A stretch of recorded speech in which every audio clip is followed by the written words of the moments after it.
Friends, இன்றைக்கி நம்ம பார்க்க போகிற டிஷ் வந்து மக்காச்சோளம் இருக்குல்ல, நாட்டு சோளம்னு சொல்லுவாங்க. அந்த சோளத்தை வச்சு அடை செய்யலாம். ஒரு டம்ளர் அரிசிக்கு 1 டம்ளர் சோளம் எடுத்துக்கோங்க. அது கூட ஒரு டம்ளர் சோளம் போட்டு கொஞ்சம் கூட ஒரு கைப்பிடி சோளம் போடுங்க. ரெண்டும் சரிசமமாக போடாதீங்க. கொஞ்சம் சோளம் கூட போட்டால் தான் நல்லா கிறிஸ்பியாக வரும். இல்லைன்னா ஒரு மாதிரி ஹார்டாக இருக்கும். அதனால் இதுக்கு வேறு எதுவும் சேர்க்க போகிறது கிடையாது. இது சோளம் மட்டும்தான். அதனால் அரிசியை 3 hours ஊற வச்சுக்கோங்க. சோளம் பிஞ்சியாக இருந்தால் ஒரு 1 hour கூட வேண்டாம், 1/2 hour ஊற வச்சா போதும். இதுவே கொஞ்சம் முத்துன சோளையாக இருந்தால் அது 2 hours கூட ஊற வச்சுக்கோங்க. அரிசி கூட நீங்கள் ஊற வச்சுக்கலாம்.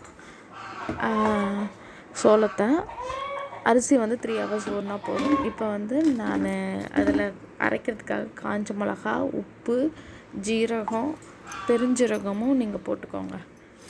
காஞ்ச மிளகா தேவைக்கான ஃபஸ்ட்டு ஒரு சுற்றி நீங்கள் எடுத்துகிட்டு வந்தீங்கன்னா நான் பெருங்காயம் போடுறேன். பெருங்காயம் நான் கட்டி பெருங்காயம் யூஸ் பண்ணுறதுனால நான் அதுவும் மிக்சிலே போட்டு அரைச்சிட்றேன். கட்டி பெருங்காயம், இது பால் பெருங்காயம்னு சொல்லுவாங்கள்ல, அதுதான் நான் யூஸ் பண்ணுறேன். அதுவும் மிக்சிலே போட்டு அரைச்சிடுங்க மாவு கூடயே. நீங்கள் சப்போஸ் தூள் பெருங்காயம் எல்ஜி அந்த மாதிரி யூஸ் பண்ணுறீங்கன்னா அது நீங்கள் மாவு அரைச்சதுக்கப்புறம் கூட போட்டு கலந்துக்கலாம். இப்போ நான் மிக்சியில் காஞ்ச மிளகா, ஜீரகம், பெருஞ்சீரகம், உப்பு எல்லாத்தையும் போட்டு அரைச்சி எடுத்துகிட்டு வந்துட்டேன். இப்போ அரிசி சேர்த்துக்கிறேன். கொஞ்சமாக தண்ணி சேர்த்துக்கோங்க. நான் ஊற வச்ச தண்ணியை சேர்த்துக்கிறேன். இதை மிக்சியில் போட்டு நல்லா அரைச்சி எடுத்துகிட்டு வந்துடுங்க. இப்போ நல்லா அரைச்சாச்சுமே ஃப்ரெண்ட்ஸ். அடுத்தது இது நல்லா இருக்கும். ஒரு வேளைக்கு நீங்கள் அரைச்சி ஊற்றி பாருங்களேன், சூப்பராக இருக்கும். நீங்கள் இது ரொம்ப புளிக்கணும்னு கூட அவசியம் இல்லை. இப்போ நான் கார்ன் அரைச்சி எடுத்துகிட்டு வந்துடுறேன். கார்ன் ஊற வச்சுருந்தேன்ல, அதை அரைச்சி எடுத்துகிட்டு வந்துடுறேன். நான் சும்மா ஒரு 1/2 hour ஊற வச்சுருந்தேன். அரிசி தான் 3 hours. என்னோடய கார்ன் பிஞ்சு கார்னாக தான் இருந்தது.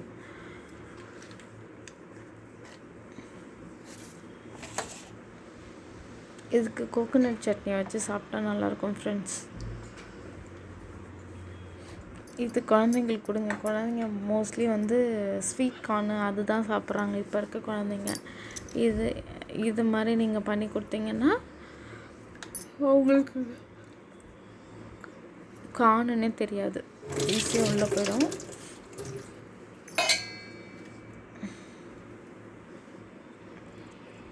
இப்போ கார்ன் போட்டு அரைச்சி எடுத்துகிட்டு வந்துடுறேன். நெக்ஸ்ட்டு நான் அரைச்சி எடுத்துட்டேன் ஃப்ரெண்ட்ஸ். நெக்ஸ்ட்டு ஆனியன், கொஞ்சமாக தேங்காய் துருவல் சேர்த்துக்கோங்க.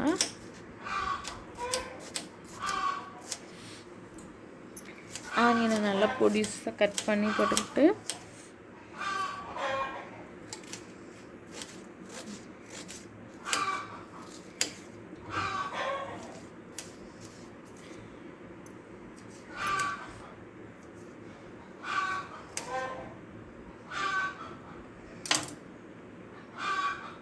கார்ன் அரைச்சிட்டு வந்தால கார்னை கொஞ்சம் திப்பியாகவே அரைச்சிக்கோங்க.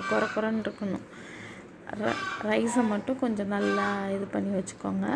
நீங்கள் ஆக்சுவலாக ரைஸையும் கார்னையும் தனித்தனியாகவே ஊற வைங்க. அப்போ தான் கார்ன் திப்பியாக எடுக்க நல்லா சூப்பராக இருக்கும். இல்லைன்னா குழன்னு ஆன மாதிரி இருக்கும். இப்போ ஜாரை கழுவி அப்படியே ஊற்றிக்கோங்க.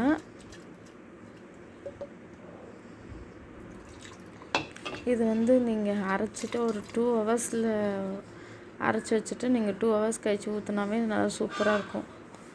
நீங்கள் இப்போ நைட்டு ஊற்ற போகிறீங்கன்னா ஈவினிங் போலையே அரைச்சி வச்சிட்டிங்கன்னா நல்லாயிருக்கும் ஃப்ரெண்ட்ஸ். நைட்டு ஊற்ற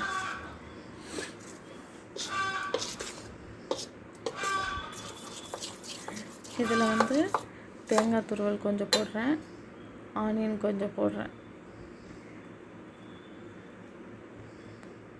நல்லா ஆனியன் சில பேர் வதக்கிட்டு போடுவாங்க. இதில் கொஞ்சம் அந்த க்ரன்ச்சியாக கடிக்கிறப்ப நல்லாயிருக்கும் ஆனியன். ஸோ அதனால் நீங்கள் கார்னுக்கு அதாவது அடைக்கலாம் நீங்கள் எப்படி இது பண்ணுவீங்களோ அதே மாதிரி வெங்காயத்தை கட் பண்ணி போடுங்க, நல்லாயிருக்கும். நான் இப்போ தோசைக்கல்ல சும்மா ஒன்று ஊற்றி காமிக்கிறேன் பாருங்கள் ஃப்ரெண்ட்ஸ். அதுக்கு முன்னாடி மஞ்சத்தூள் கொஞ்சம் போட்டுக்கோங்க.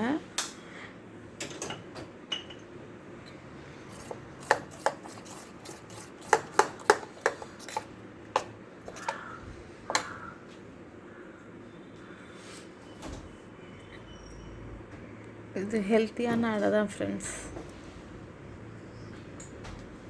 காஞ்ச மிளகா வேணுன்னா தாளித்து கொட்டிக்கோங்க. நான் ஏன்னா சில பேர் காஞ்ச மிளகா தாளிச்சும் கொட்டுவாங்க. அதாவது அரைக்கிறப்போ ஒன்று போட்டுட்டு தாளித்து கொட்டுவாங்க. இந்த கருவேப்பிலை காஞ்ச மிளகா போட்டு தாளித்து கொட்டுவாங்க. நான் வந்து கம்மியாக தான் காரம் சாப்பிடுவாங்க, அதனால் ஒரு காஞ்ச மிளகா தான் போட்டால் அதுவே போதும். இப்போ நான் வெறும் கறி லீஃப் மட்டும் போட்டுட்டு தோசை ஊற்றுறேன் ஃப்ரெண்ட்ஸ்.